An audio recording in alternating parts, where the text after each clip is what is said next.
the RCM in Martinez. What can I help you with? We don't see a lot of police around here, that's all. Of course. What? Of course. Where to?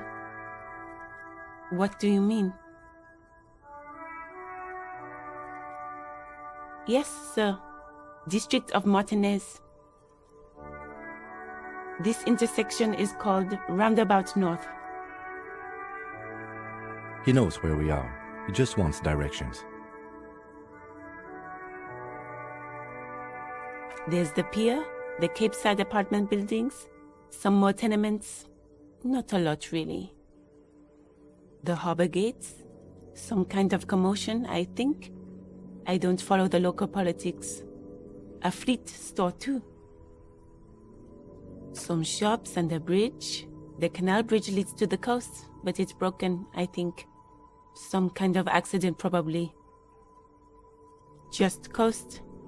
There's a little fishing village there, and a fish market. But that got closed down ages ago. It's just water. No, actually, I think they call it the Martinez Inlet. There are some islands in the bay, but they're hard to reach. Oh, that's right there, in the yard. Even all the way over here, there's a drop of death in the spring air. No problem. She's very well composed, back straight. Me? I am just a gardener. She hides it well, but behind the sweat and dirt there is something else in her rigid posture. I'm working. I have a greenhouse in the yard there. I've been trying to get some work done. Well, as you already know, there's a corpse there, hanging from a tree. It smells pretty bad, so I have to take breaks. Don't worry, miss. We are here to clean it up. You can get to work soon. Thank you. My head is about to explode from all the salts I've had to inhale. Salts? Ammonium salts. Perhaps useful for later. Of course. I won't hold you back. If there's a corpse, then you're going to need those gloves for the autopsy. Sure, keep them. I have another pair.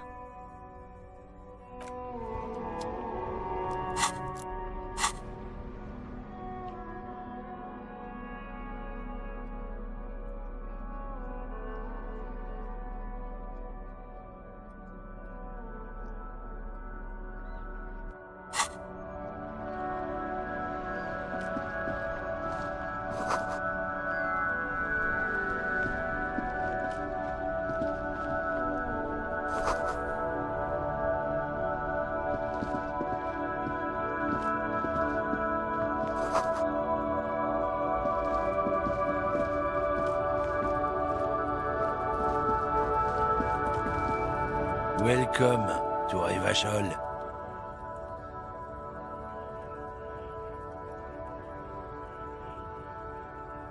Don't you welcome to Revachol me. My grandfather came here from a 3,000-year-old racist isolationist culture, while your ancestors came to this island a mere 300 years ago. Every school of thought and government has failed in the city, but I love it nonetheless. It belongs to me as much as it belongs to you. It's men like you who keep Revachol divided, making it that much harder for everyone to climb out of this post-war limbo. What he means is, fixation on the Revacholian nation makes it harder for Revachol to actually attain self-determination.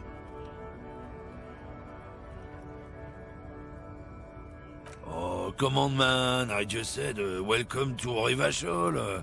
It's a lorry driver thing. I know exactly what you meant. You think my kind doesn't belong here, that I should watch myself and behave. But you see, I'm an officer of the RCM. It's actually my job to make sure you behave. I would advise you to remember that. Silence. The air between them becomes tense. Your partner needs backup. Now's your moment to shine.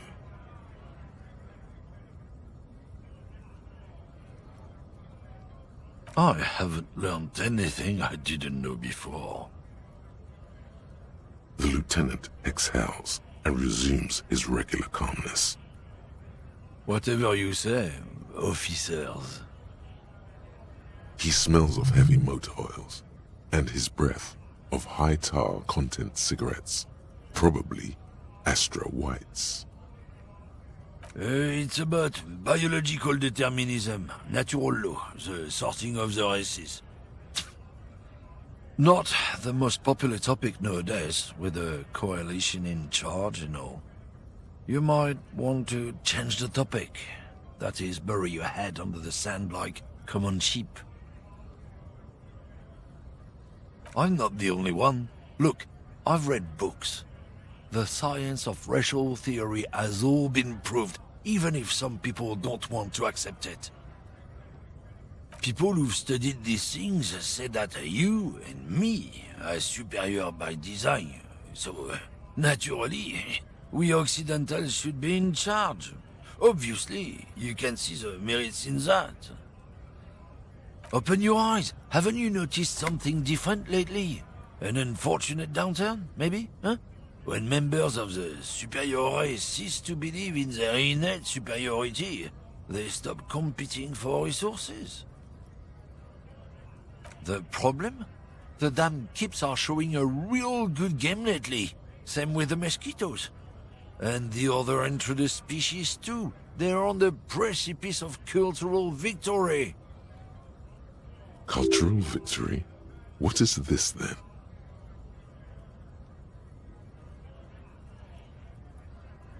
It's what the Kips of Boogie Street are going for, right under our noses. And the others too, on the radio. Heard any chansons lately? Heard any mojitos or leader? No. Dominating culture is how they plan to win. They say so themselves. It's true.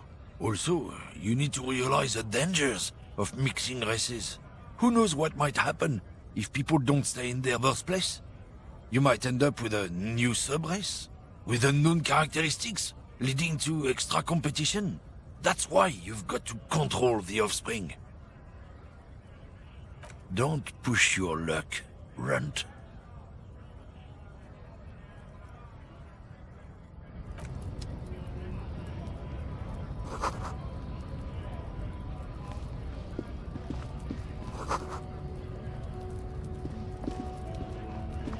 Looking for something, Runt? Come to tell me to fuck off again? Oh, not much anymore. I'm here to pick up some cargo, but the dock workers are on strike, so it's a sit and wait on your ass situation. The strike? Oh, they've been at it for a while. A month, 2 months maybe. But this here is just the last week or so. Apples? Apples is exactly the kind of thing you'd say if you had something to hide. Yeah, apples? I take it you had other questions? Oh, the strike? Apples? Apples is exactly the kind of... Look, as detective, I come from a long line of lorrymen. We got ancient rights and privileges. Oh, I'm here to pick up a load of fucking apples, man. Just regular, Koiko picked apples. Koiko may be another derogative for a person from Grad, you think.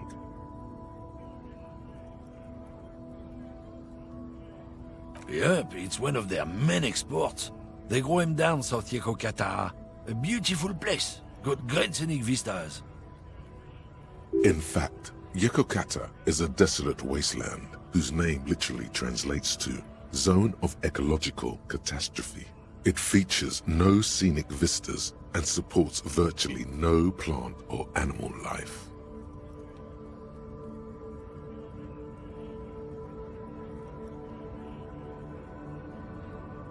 Yeah? Says who? Then, I guess they grow apples somewhere else. You can never really tell with those koikos. They're everywhere, except their own homes. He means the people living in Grad.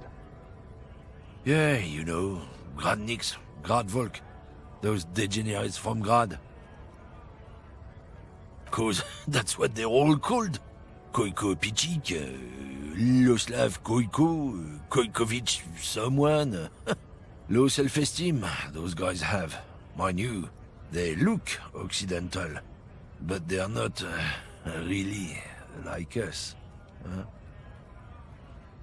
Hey, if the name and description fit by the very grace of nature, who am I to say otherwise? Did you miss the part where I said they aren't here yet? Besides, even if I did have some, I wouldn't go putting my nose in them, huh?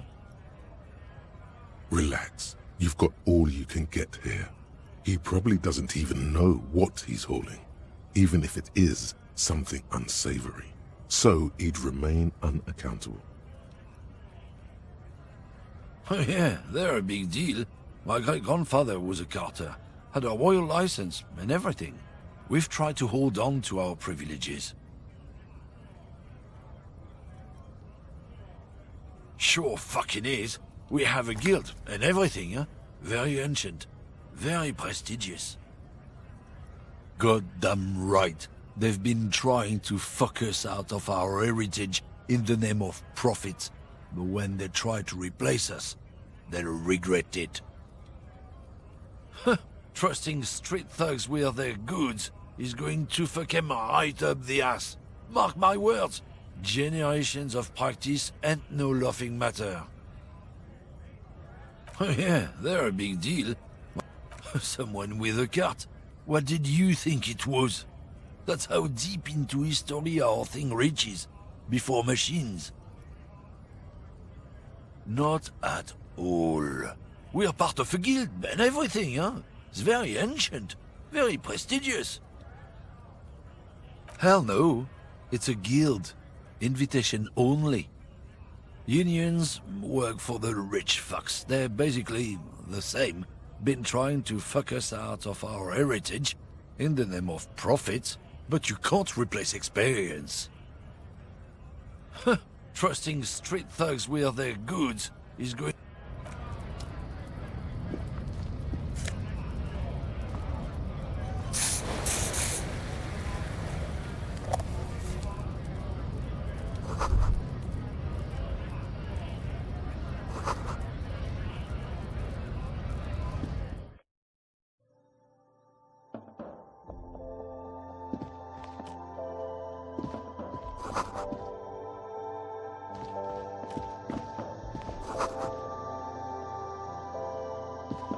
You see several packaged raincoats fill a low shelf beneath a display of croissants and juice bottles. The raincoats are transparent, except for the big Fritte slogan on the back. The packages are small, discreet, sloppily stacked, making them easier to take unnoticed. No need to worry about knocking over a display. What is what? It's a raincoat. If you want to buy one, then it's only 4 real. Her attention is drawn to the raincoats. Stealing one undetected will now be more difficult. Welcome to Fritte. Feel free to look around or something. Everything is out on the shelves. What's that magazine she's reading? I don't know. Fritte? I think they think that the extra T makes it funkier. It doesn't. The story goes that normal Fritte, with 2 T's, a men's workwear shop in Vredefort, was already taken. So when Flitte Retail Inc. grew into a multinational corporation, they had to add an extra letter to avoid trademark infringement. You mean this? This is Pop Stars. It's got, like, famous people in it. It's not for sale. Looks like it also has something called Police de la Mode, featured on page 34. This speaks to you.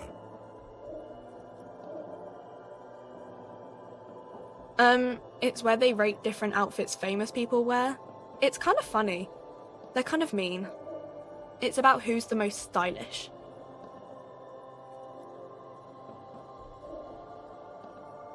No. I don't like it. I hate it. We are not the fashion police. We're the real police.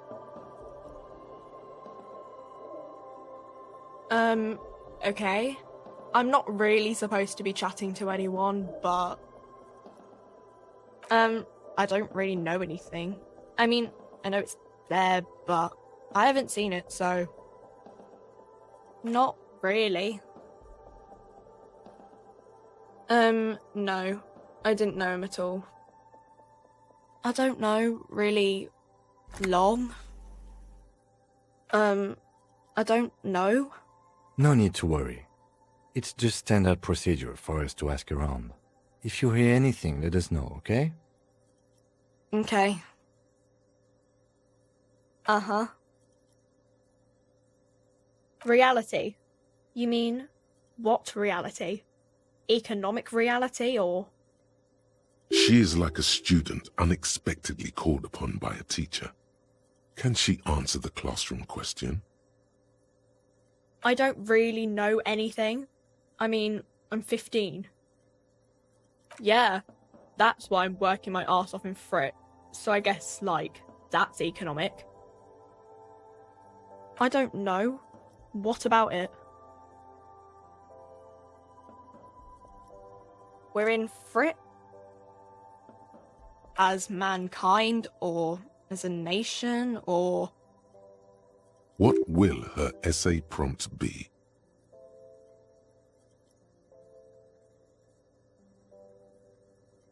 We're in Revachol, like, on the Insulindian Isola. You're welcome. Our government? Or do you mean something else? Sorry, I really need to finish this article. I don't know. Look at the clock. It's right behind you on the wall. The clock shows the time at 10:09. The hands seem to be still.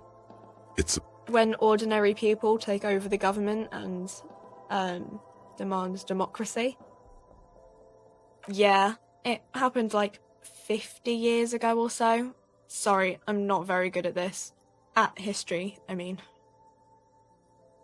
Cool.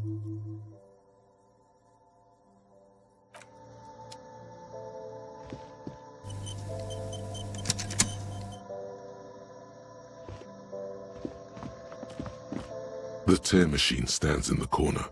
A sign says, 1 bottle equals 10 cents.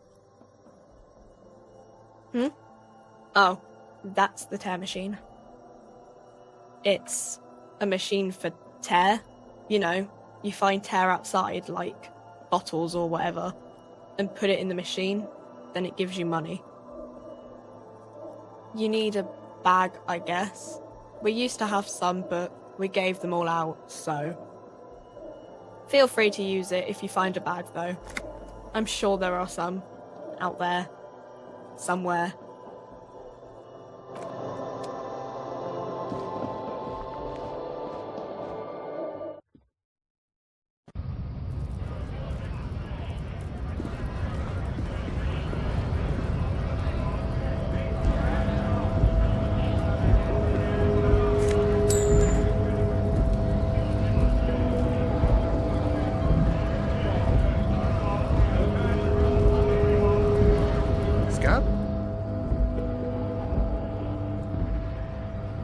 You're hazy on the notion of a scab.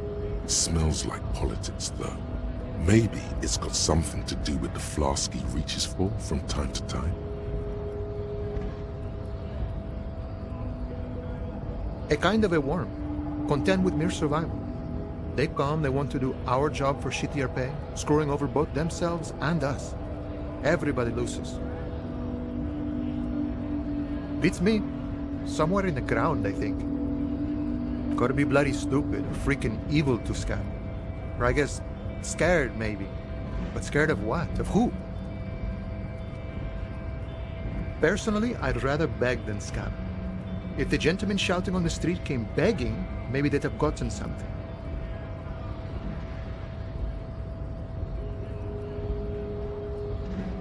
We've explained the matters, but they don't listen. This lot would be reasonable and go home if the big guy wasn't riling them up all the time.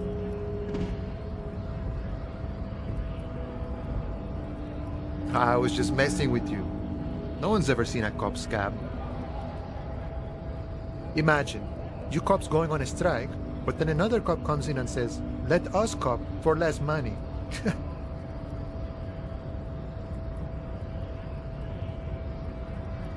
Psst, show him your stolen card. Now has arrived the perfect moment. Speaking of, what brings the RCM here, to the Wild North? Come to see the strife?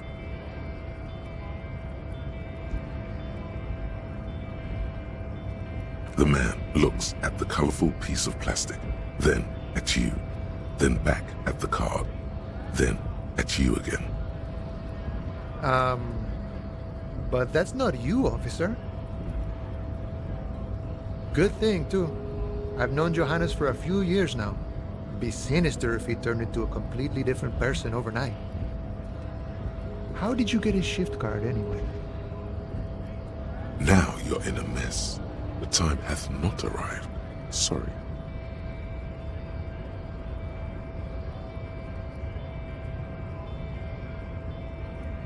Oh, John's been out drinking himself blind again? He should watch his step, that John. Can I have the card? No, it will prove useful still. Believe your thieving fingers.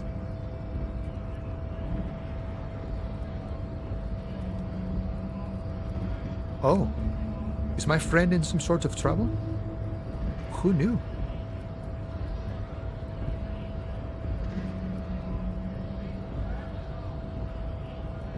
Murder, huh? That sounds like a lot of hard work. You'd never see me investigating a murder.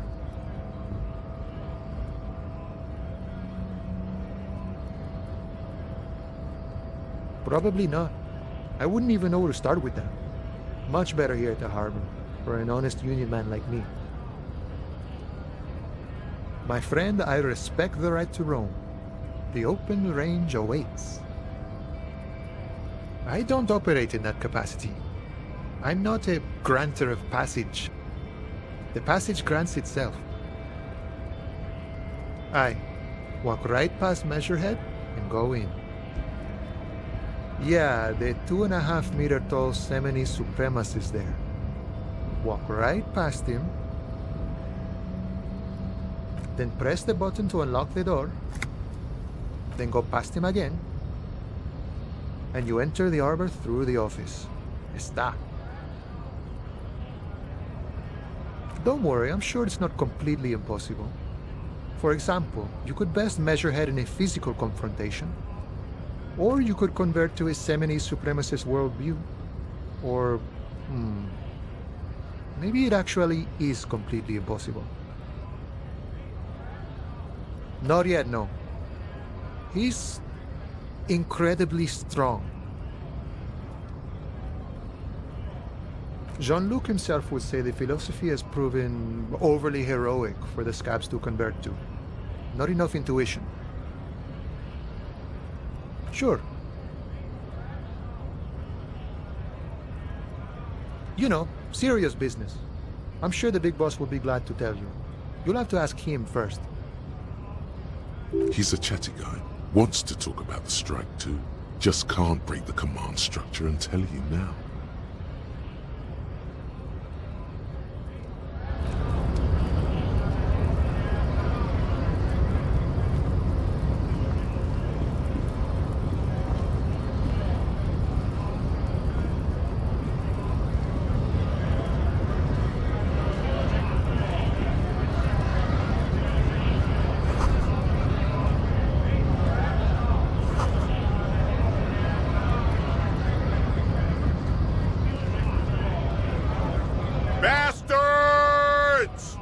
have a right to work! Hold up and stay frosty, everyone. Cops are here. You here to fuck with us? Beat the honest worker down. We're here to fight for a cause. Stripes usually have problems with people who have causes. Good. We're fighting for a cause here. Right to work! Right to work! Besides, we're not that different. It helps if people see us talking, cops and strikebreakers together. Shows authorities are on our side. Builds confidence. Rights of people. Rights of workers. To have gainful employment. To make a salary. And feed their families. His manner of speaking is wooden, the tone of voice bland and uninspired, almost as if compiling replies from a set of learned phrases. Might be time. Don't let the fat bastards tread on you. Cops tend to side with the higher-ups, but you're essentially still workers. I don't trust cops, but I can see you understand the Right to work! Right to work! Maybe you should ask them the questions, like why we're not allowed to make a living here. Shame on you! We have families to feed, you piece of shit. So do we, Scab.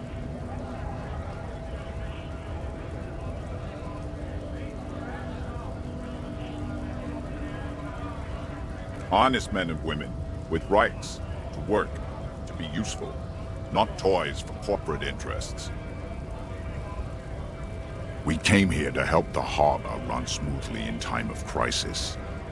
If union fucks don't want work, they ought to let in those who do want work. I have a question. Why do all these men follow your leadership? You think they follow because I'm big and loud? No. They follow the rules of the market, the rules of the economy, because they were given a job to do! When a bunch of ungrateful, lazy cockroaches can't get their act together, decide to block honest work for other people. Beats me. They mumble nonsense about boardrooms and workers' rights, while we have the right to work! There's something odd in the way he carries himself. His set of clothing looks vaguely mismatched. The different pieces of the attire seem ill-fitting.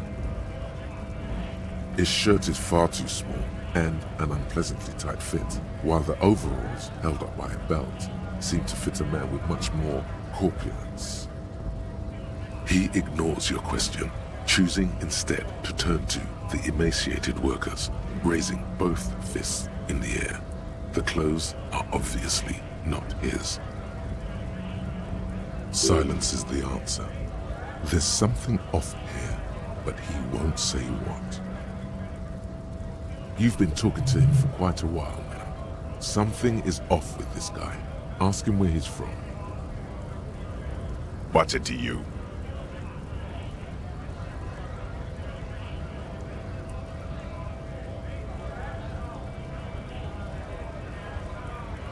Am I a suspect? Done no crimes. I only fight for the rights of people. Every once in a while, it's like you can see glimpses of another guy under the guise of this fighter for jobs. He seems a more brutal, cunning, and suspicious person. Just a hunch. Or you just might be paranoid. We're all workers, right? Workers stick together. Came from the eminent domain, in Jamrock. Backgrounds in odd jobs, heavy lifting, cargo hauling, bouncer work. I know the drill.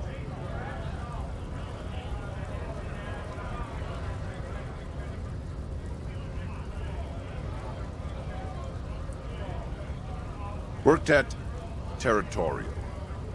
Ring a bell?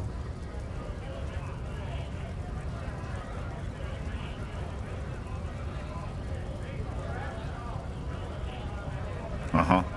It was a long time ago.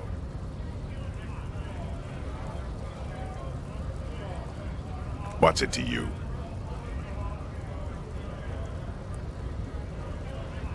Big mess, caused by union greed.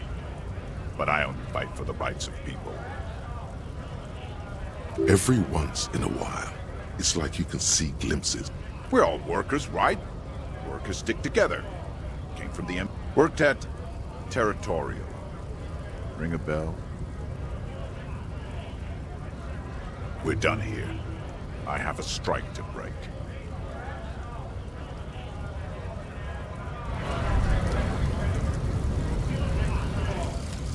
Some kind of superstar. They say the world isn't ready for a rock and roll cop. No one wants their state monopoly on violence to be mixed with celebrity worship. They claim to know it would be dangerous for detectives to rise to the ranks of demigods and have sexual encounters with barely legal cover girls. It would be insane, they say. To all this, you say, fuck off and die, in a cool voice. You people have no idea how good these cops are gonna get. They're gonna crack 20 cases a day. In the future, cops will be like astrophysicists, or prime ministers, or prophets. And you're the first one.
To work!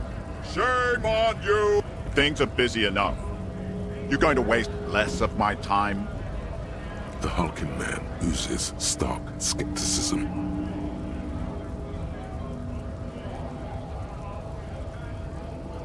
Have fun. Union shits are on full strike. Don't think they're going to let you through the gates. I'm trying to meet their fat boss. I know nothing about a murder. Wouldn't put it past these harbor bugs. They'd do anything to stay alive. Right to work! It's shameful. Cops doing nothing. You should bring backup. Open up the gates for us. Blockading gainful employment for workers is a crime. We are not picking a side in this just yet, sir. Pity. Let us work! We were promised work. We'd be in there, working, if the bastards hadn't shut the gates. Main gate's locked. Would take heavy ordnance to bust it open, and try to get in through the secretary's office. Door's locked. The guards blocking the way to the access panel. And I don't mean the scrawny mess punk either. I mean head measurer. Or whatever he is. Huge Seminese guy standing up there on the overhead passage. Won't let anyone by. The access panel is right behind him. Bad. Standing on a narrow bridge, he's got a strategically advantageous position. And he's trained. I don't know how the Union has a trained killer up there. But that one's no joke. And my men are tired and hungry. They're workers, not fighters. Like civilized folk, you mean? These native fucks don't understand civilized. It would be better for the neighborhood if you went home, at least for now, if you can't get in anyway. No! They will give up eventually. Or get drunk. Leave the button unguarded. Then, we charge.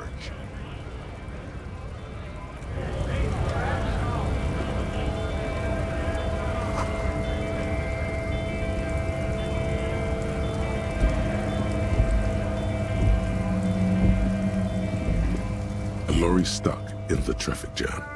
This big, heavy Grad-made machine is well kept for such an old machine. The windows are clear. They've been recently washed. You can see a lorryman's cabin with personal belongings, stickers, insignia. The driver has adorned his space with a substantial collection of peculiar paraphernalia. Proclamations about honor, strength, and purity are glued to various panels. A large metal pendant hangs from the rear view mirror. The pendant features a sun crown with wavy rays. It is the seal of Royalist era Revachol. The back end of the cabin has a small perch to sleep, large ashtrays. There are several suns and wheels sewn into the curtains. A book with ragged edges catches your notice. The front cover features a large, muscular man. The title reads, Man from Eamdal in the Lost City of the Pygmies. Racist nationalist paraphernalia. Not unusual in this part of town. This is our guy. Likely, yes. This guy's proud of who he is. Drapes it all over his machine. There he is, in front of Flitte, smoking nervously, hoping it's over.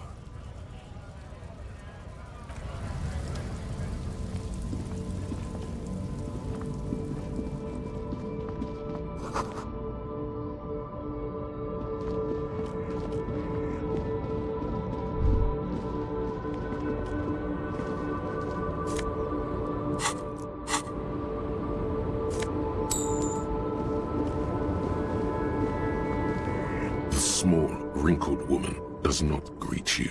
She nods along to something on her radio. A photograph is clutched in her hands, and there is a warm smile on her face. The photo, an ambrotype from the turn of the century, as golden as her smile. Wait. She's just a distracted old woman. Better to leave her alone. Why? I just told you why.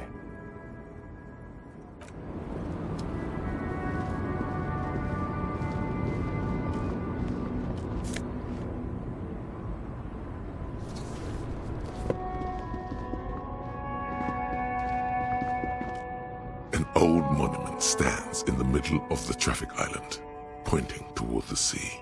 It looks as if it's been reassembled piece by piece, secured and mounted in the air, with the aid of numerous ropes and rods.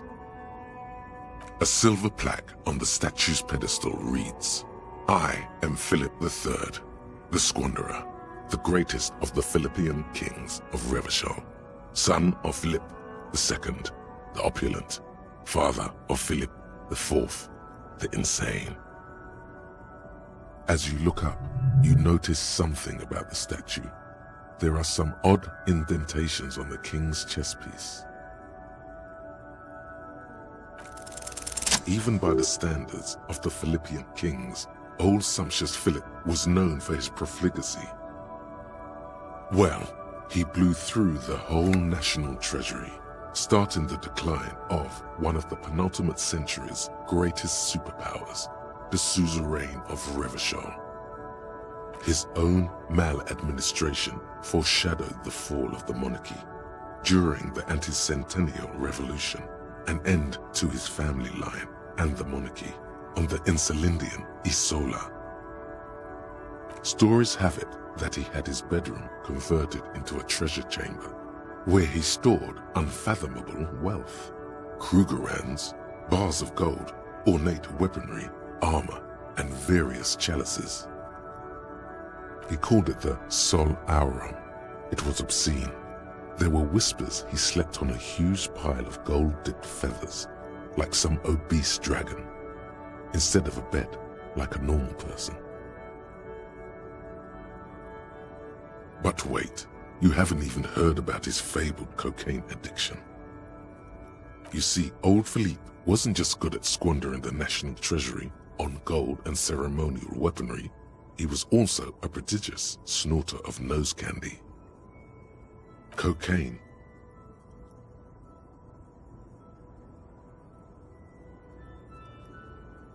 That's what the revolutionaries said 150 years later, right before they emptied out the royal mausoleum and dumped His Majesty's mortal remains in the Insulindian Bay.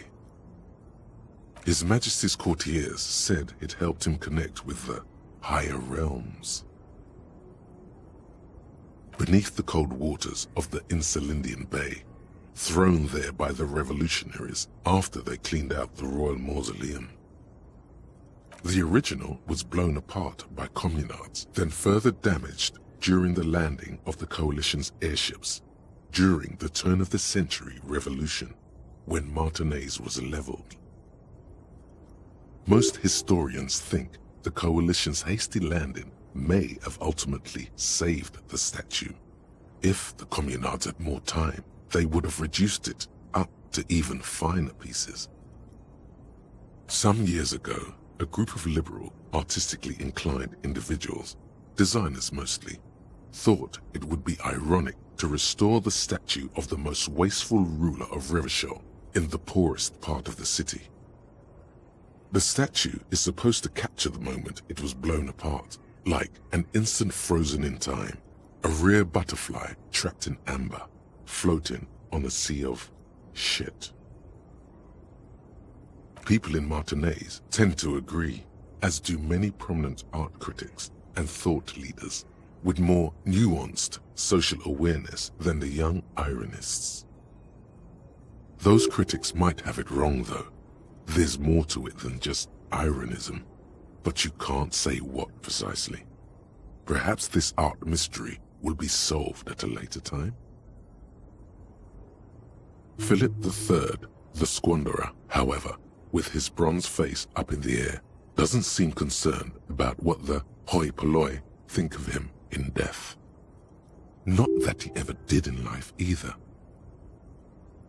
Something with great kinetic energy seems to have impacted the cuirass, around where the heart is. A bullet? Someone shot him in the heart. Interesting. Okay, I can't see it, but I take your word for it. Well, Martinez is riddled with bullet holes.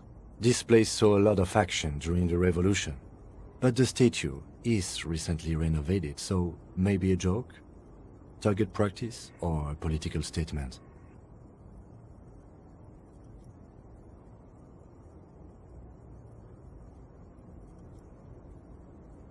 If we connect every bullet hole in Martinez to the murder, we'll get an overwhelming amount of loose threads. But then again, we don't really know what we are dealing with here, so... I've made a note. Don't hold your breath. The king stands high above you, surveying the bay, mute and indifferent to your sightings.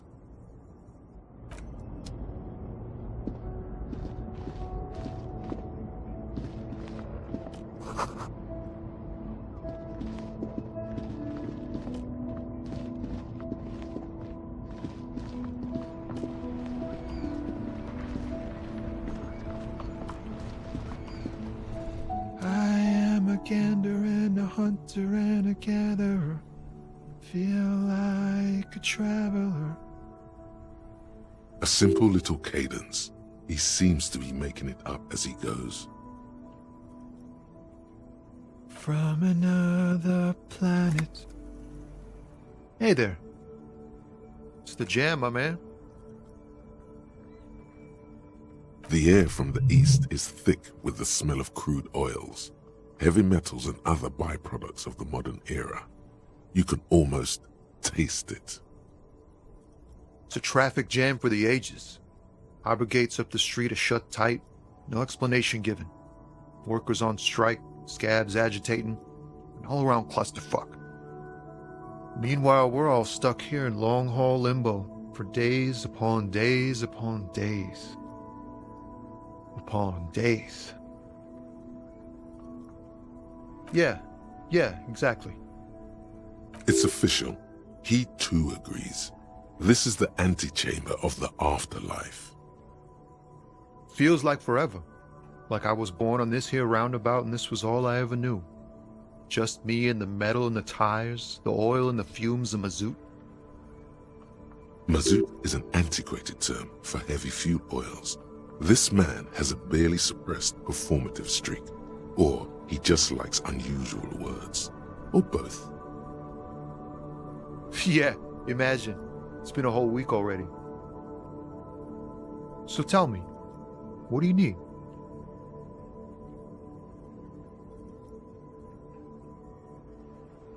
He ain't one of us drivers.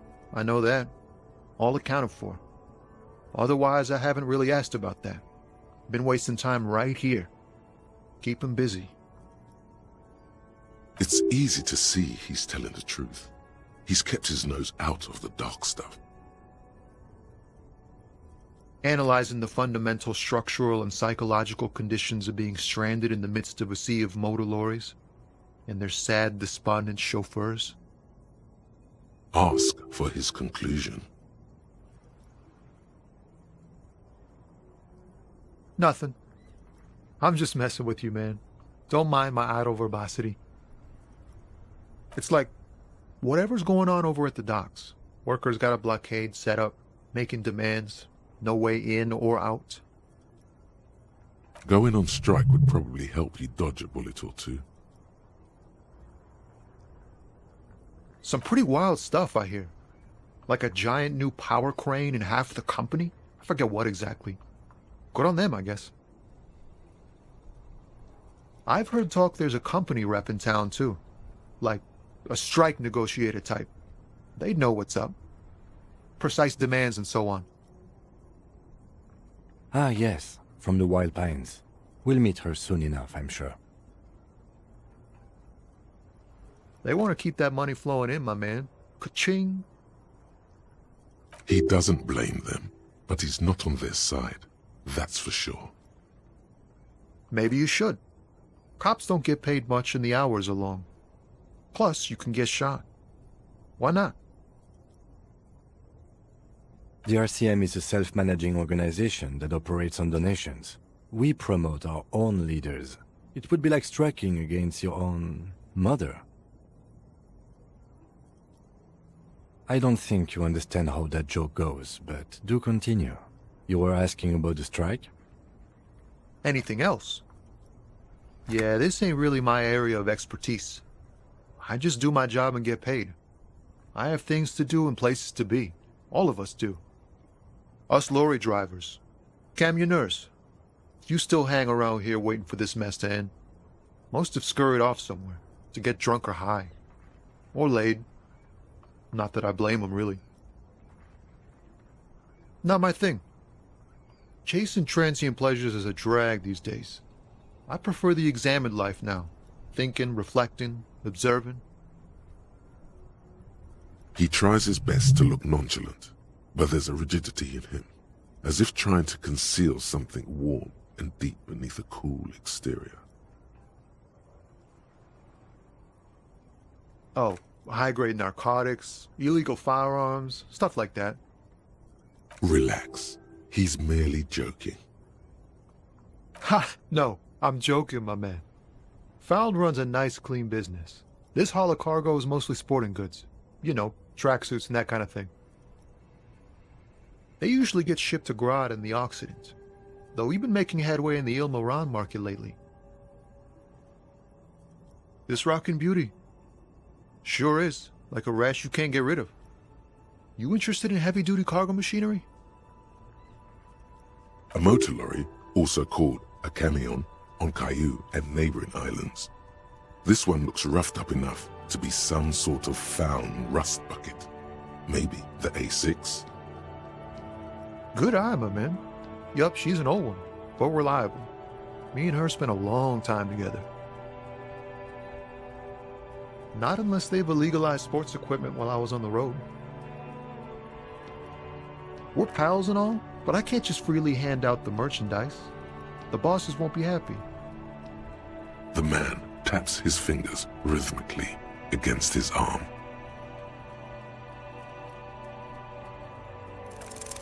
Ease into it. Don't go too far. This seems like a personal matter.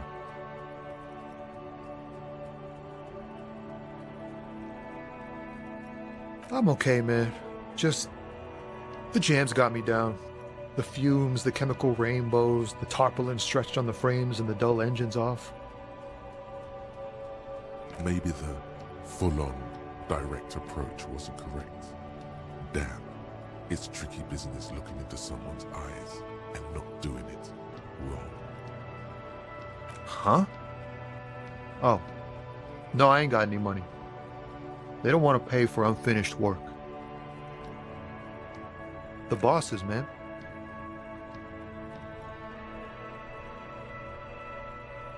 Yeah, it sure ain't good for me.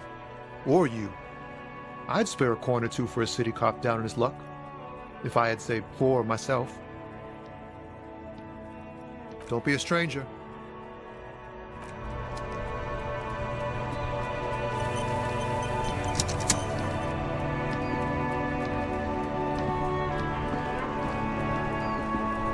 Before you stands a motor carriage. The bodywork is covered in blue and white livery, bearing the number 57. Vapor emanates from the large engine on the back of the vehicle.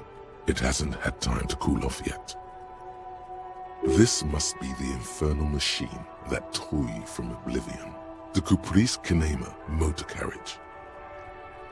In the cabin, you are welcomed by a set of steering levers, a radio microphone on a hook, a pull-out toolbox under the seat, and the soft glow of the fuel preheater gauge. A scent of leatherwork and heavy fuel oils washes over you. As you tap on the gauge, the indicator pin jerks as if startled. It's in the large orange sector, indicating the engine is warm. Next to the gauge is a red switch labeled heat. There's no use pressing the heat button. It won't start without the ignition key. Translation. We're not going anywhere right now. The white suede feels luxurious under the touch, and the metal clutch handle so very familiar in your palm. A metallic drawer slides out from under the seat and clicks into place. The tools inside are neatly organized. Take what you need, officer. It's going to be a long case. I'm not protective of my tools, like some men are. The pry bar feels nice and cold in your hand, heavier than you'd think.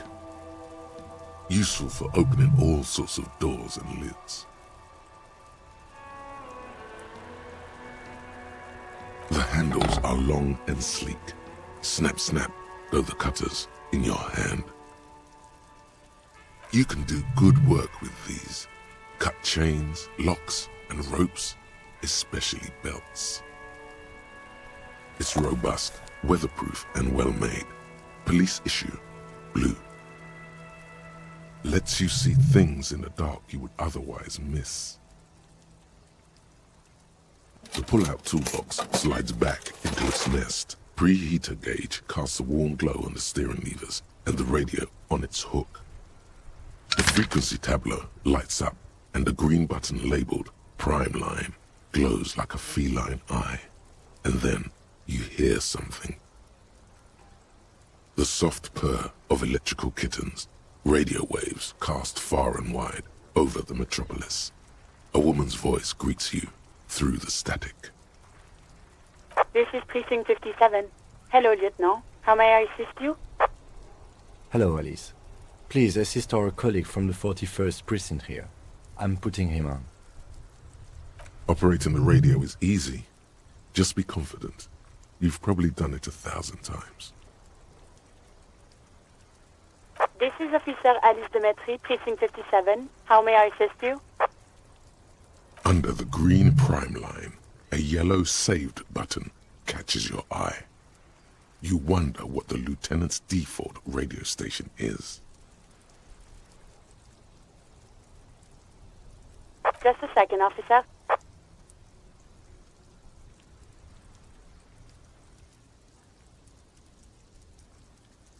Ten 2, 10-5. This is 41st. Come in. Over. The man uses relay code. You've got this. You're a cop, and cops know relay code. 10-4, message received. 10-5, relay message. What's your status? Over. 10-18, state your message, sir.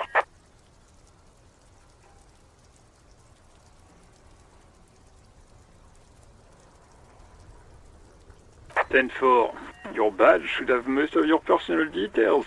Look over that. Over. 10-9, over. 10-4, message received. This is a very serious situation. I need to 10-22 the captain. Over. Is it him? What does he want? Says he lost his badge and needs to report it. He what? He lost his badge?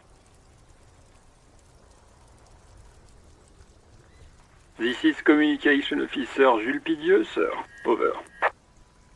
You mean your partner? Over. What is he saying? He's asking who you are. I'm his goddamn partner. It's your partner, Satellite Officer Vicmar, sir. Over. Did he lose his memory along with his fucking badge? Who lost his badge? Dick fucking Mullen. Who do you think? It's Officer Dick Mullen from the bestseller Dick Mullen and the Lost Identity. Dick Mullen is not your name. It's the name of a fictional detective who would not lose his badge. Defend yourself. Immediately. They're laughing at you.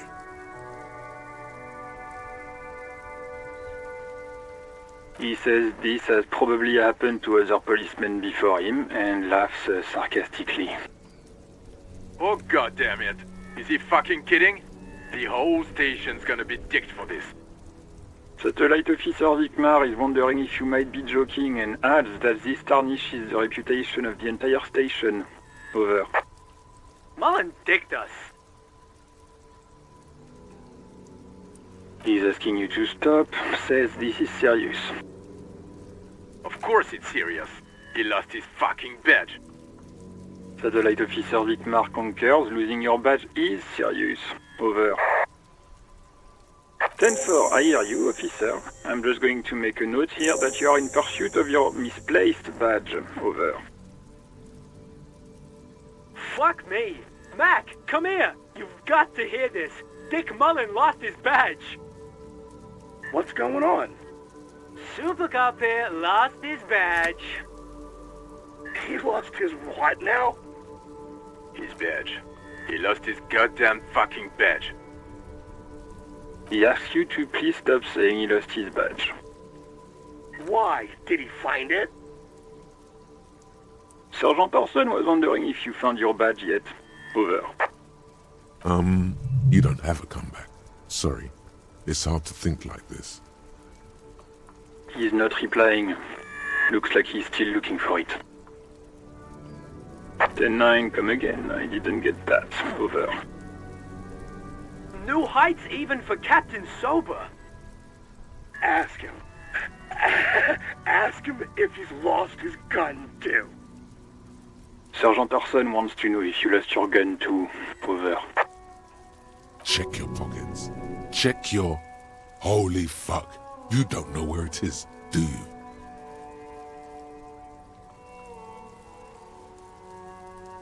Okay, it's gone. Your gun is most definitely gone. 10-9, come in, officer. Did you get my question? We were wondering about your gun. Over. Even before you can get the words out, everything gets scrambled in your brain. He says he didn't lose his gun, or his phone, whatever that means. Ask him to describe it. His gun. Not his fun.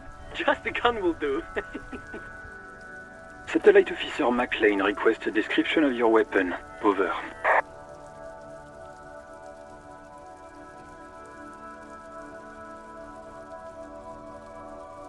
It's a single-shot kill A9. An armistice, to be precise. Says it's a kill 9mm armistice. Armistice? What, is he a fucking... Clearly he doesn't have his Villiers anymore. Dear God, he lost his gun? Oh my, I can't. This isn't really a laughing matter. Mac can face a giant of Coco Nur by himself, but Disco here made him piss his pants. Oh, I can't. Fuck. He lost his... Ask him if he still got his wiener. Oh, man. I'm not going to. Ask him. Sergeant Orson here is wondering if you are still in possession of your genitalia. Over. That's a negative. Not going to say that. Over. What's he saying? Share with the class. He said he sodomized your mother. The prick ate Mama's vanilla waffles at the captain's birthday party. Some nerve he's got. Sure her vanilla waffles were the only thing he ate? Shut up, Chester. This isn't funny. This is my mom we're talking about. Tell him to apologize right now. Sergeant Orson requests that you apologize for the claims you made about his mother. Over. Mac, he says you shouldn't have antagonized the Firewalker in the first place. Who? Satellite Officer V. I'm afraid he might be referring to himself as Firewater, sir. Firewater? He's lost it. Fuck it, tell him to find his goddamn badge and gun. That's the only thing that matters. Satellite Officer V. 10-4, affirmative. Officer is in pursuit of his firearm. Oh, God, Officer, do you need further assistance? Over. 10-4, I hear you. I don't have the authority to grant your request, but... What does he want now? He's asking for money. Is he fucking kidding? I don't think he is. Don't give that asshole anything. He's just gonna drink it all. Alright, that's a negative on the additional funds, sir. Over. He says it's important to the case. He isn't getting a red cent. You can tell him that. Request denied, sir. Over. He says he's in trouble, doesn't have a place to sleep. Well, I guess he'd better crack the case before sundown then. Vigmar said...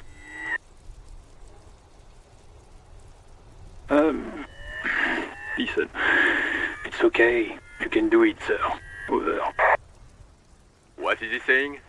Did you want anything else, sir? Many of your colleagues are also here. Over. He's trying to keep you from further embarrassing yourself in front of your colleagues. Let us address them now, sir. Over. Okay, 10-4, sir. I hear you. Relay your question. Over. Wait. Before you say anything stupid, think it through. You're going to be looking at a straitjacket if you tell everyone you lost your memory. Be smart about this. Ask if he's there alone. 10-4, sir. I'm not hearing your question.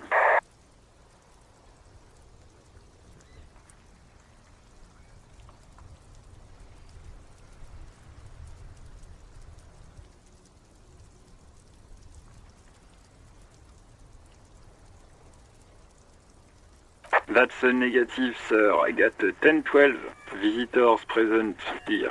Over. Understood, sir. Over. Roger that. 10-10. Over and out. This is Precinct 57. How may I assist you? Of course. What is her number, officer? Yes, hold on. Her number is 005 1944 298. Received. Hold on, officer.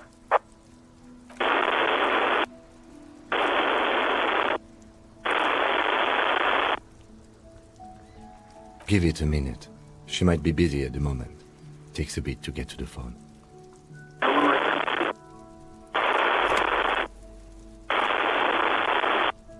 Officer, I have Sylvie Malaika on the line for you. Yes, hello?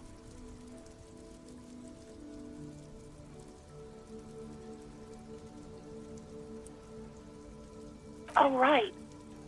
Hello, officer. What can I do for you? Yes, I know who you are. You're a police officer. The law... This exact conversation has happened before. Establishing authority before this young girl seems to have been important to you in the past. Don't go there again. You told me back in the whirling. You told everybody, and showed us your badge. I don't need to hear about it anymore. Oh, no, I haven't, sorry. Real policemen have uniforms too, by the way. Where's yours? He's in plain clothes, voluntarily. It's different from not knowing where your uniform is. Uniform? I never saw you in any uniform. You had your things on. The disco things. Please, no. Not this again. Everyone saw your cool gun detective. You were trying to impress some people with it. Everyone was eating and...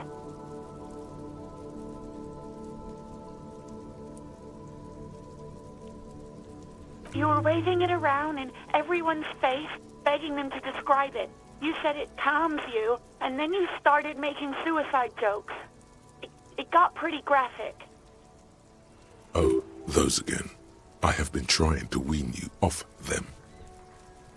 You know, when you put your gun, your actual gun, on your temple and pretend to shoot your brains out, off of that, people don't like that.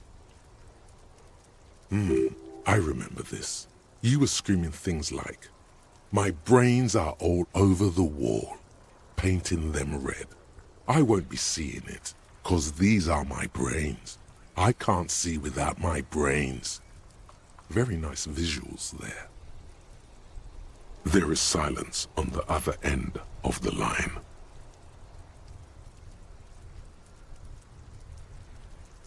Me neither. No idea. All I know is next you were waving around money instead, saying things like big butts cannot lie and guns can't buy money, but money can always buy guns. It almost looked like you pawned it, but believe me, I did not ask. No, not me. No, sorry, I don't. Not a lot of people have phones around here. Copper thieves take the wires. People don't have the money to have the cables put in again. They use the Union's phone, or the one on the coast. So the Union has a phone, and there's one further down the coast. Got it. It was someone else. We'll find them sooner or later, officer. It just might take a while. What? Of course it bothered me. But I thought the Union already knew about the corpse. No one calls the police. The Union would get angry. You know, what the Union says goes. People listen to them and they take care of their own, which is like everyone here.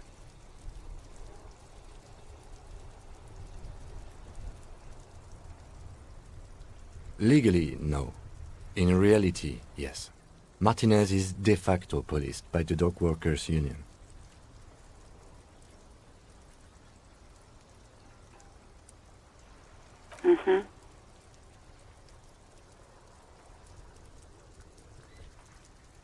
I don't know what to tell you, officer. I didn't call you because I didn't want to get in trouble with the others. With the Union. I'm sorry about that. Yeah, go on. I do hope so. Please, don't call me again. Bye. No, she doesn't have a problem with you. It must be someone else she's angry about. Some other guy. Like Gart. Trust me, You wouldn't want to be the guy here. You know how it is.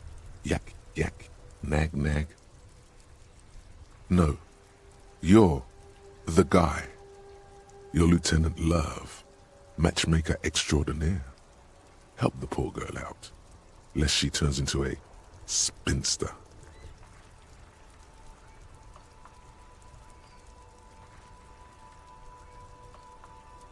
What misogyny? I'm just telling things the way they are. Can't a man be honest in his own head anymore? You have to act, Lieutenant Love. You have to calm that hysteric down. Tell it you've got everything under control. Then go and have a little boy's talk with God himself. Think you can do that, Lieutenant Love?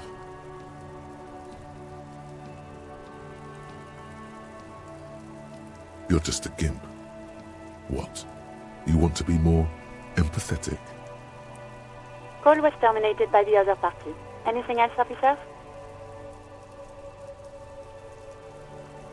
57th, over and out. In the cabin, you see a set of steering levers, a radio on a hook, a pull-out toolbox, and the soft glow of the fuel preheater gauge.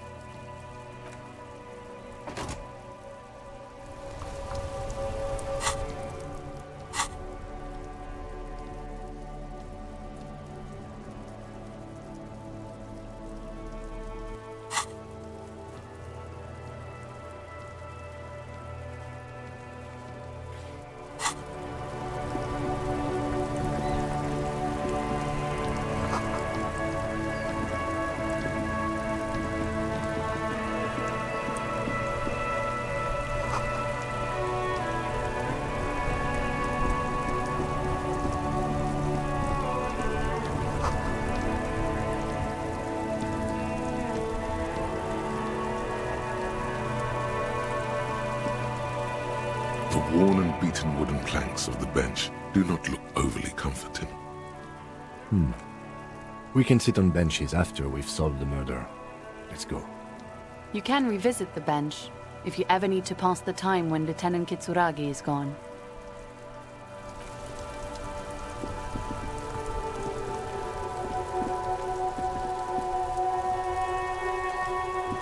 This Postla Vantorie mail collection box has been heavily vandalized with graffito.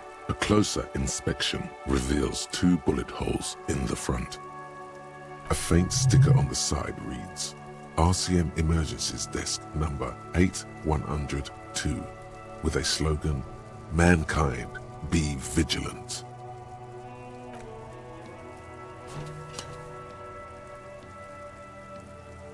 The box seems happy.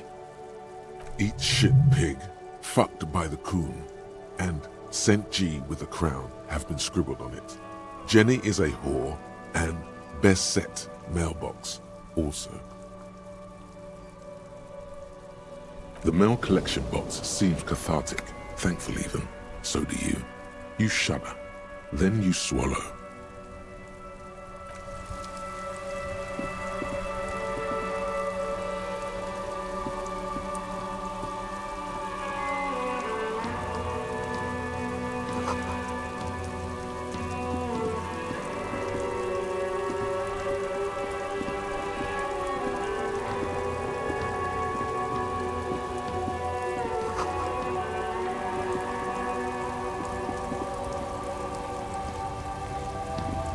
Looking for something, Hunt?